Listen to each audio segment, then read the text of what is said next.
Finally, the element that seals their fate. Of all the footage of Apollo 11 requested from NASA over a 5-year period, one gem was discovered just before the completion of this documentary. An old reel received by mistake.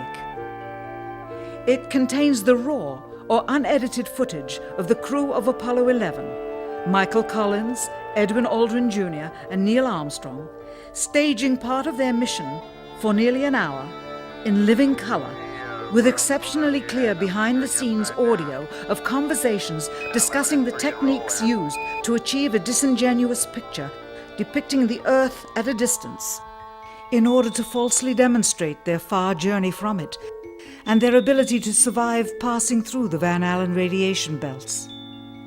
It cannot be misconstrued that this staging was done for some other reason prior to the mission, for the reel itself is slated and dated July 18th, 19th and 20th, 1969, the very days of the mission when they were said to be approaching and achieving lunar orbit. Furthermore, it is apparent they are in genuine zero gravity aboard the actual spacecraft, necessary to convince the mass media of their authenticity, just not any further than Earth orbit, as you will see.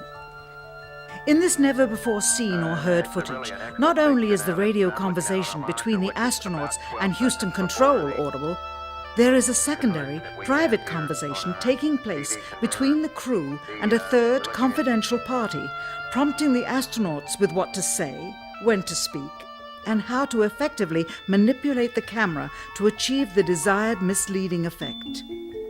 NASA claims that the Houston transmissions were the only ones taking place with the astronauts. Listen now as Houston Control initiates a conversation with the crew, only to find them too preoccupied with the behind-the-scenes trickery to respond. Moments pass and the oversight is picked up on by the clandestine third party, who quickly prompts them with talk. Immediately, Neil Armstrong speaks. Hello, Apollo 11. Houston, Goldstone says that the TV looks great. Over.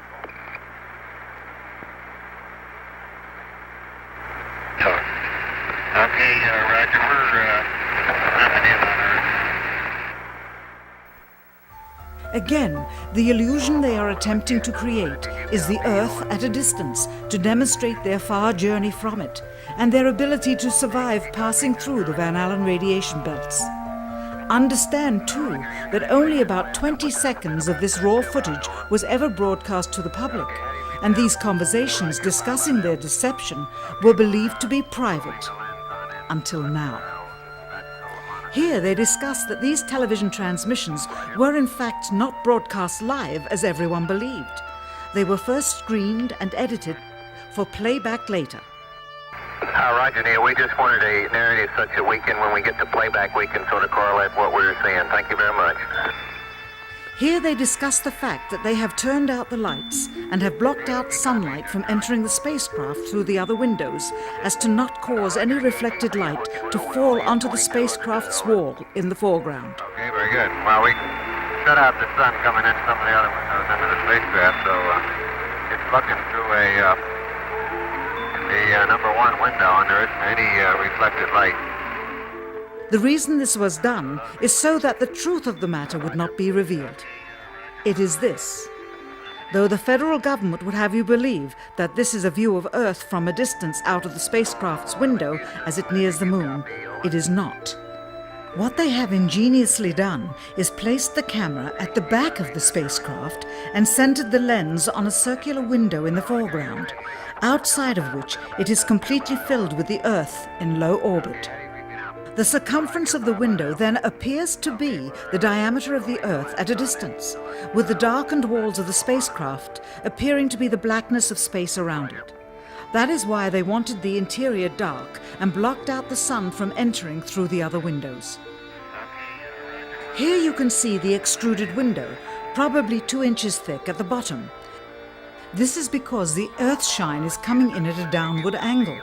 It also causes the Earth to appear to be an irregularly shaped circle, for you are seeing the outside of the window at the bottom and the inside of the window at the top, which together form 2 different sized halves of a circle. Subsequently, this take was never used. As they perfected the shot, a crescent-shaped piece of black material was inset slightly into the window to create the illusion of the Earth's terminator line dividing night and day. It is uncannily convincing.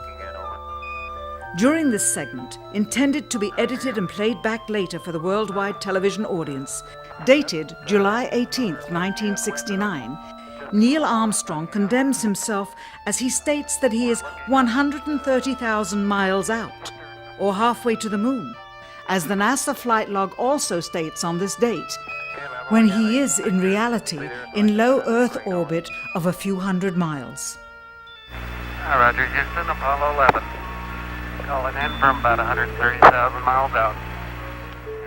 Here, during another segment, also intended to air after review, Neil Armstrong falsely explains to the viewers how the shot is attained by putting the camera's lens to the window's glass, as it would have to be if they were the claimed distance away from the Earth.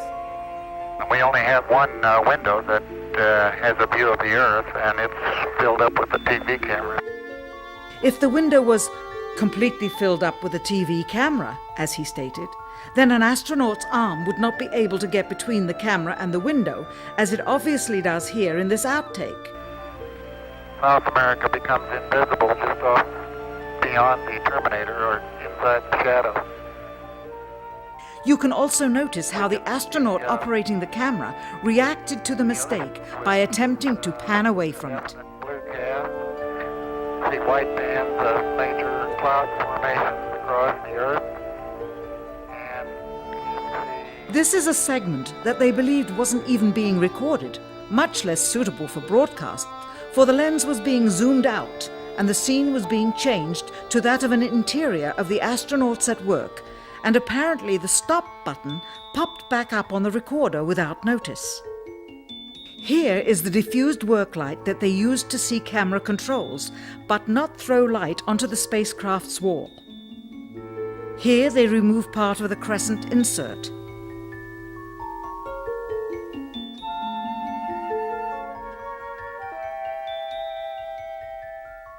Finally, the iris is opened up and you can see the real location of the camera and the very bright and near Earth out the window. Here is the slate for the 19th of July, and the same shot of trickery on the 19th of July, and then the 20th, and the same misleading shot on the 20th. Later that evening, they were said to be walking on the moon. How can this be when they were in Earth orbit only 9 hours earlier, and the moon is some 3 days' journey away? Furthermore, if they genuinely went to the moon, why would they be faking any part of it? Why this trickery with the window? By faking being halfway to the moon, it becomes apparent that they did so because they could not even go halfway. It thus confirms that the stumbling block to their success was the lethal radiation of the Van Allen radiation belts. Since the same equipment was used on the subsequent missions in the 40 months that followed, none of them could have gone to the moon. They only increased their proficiency at staging them.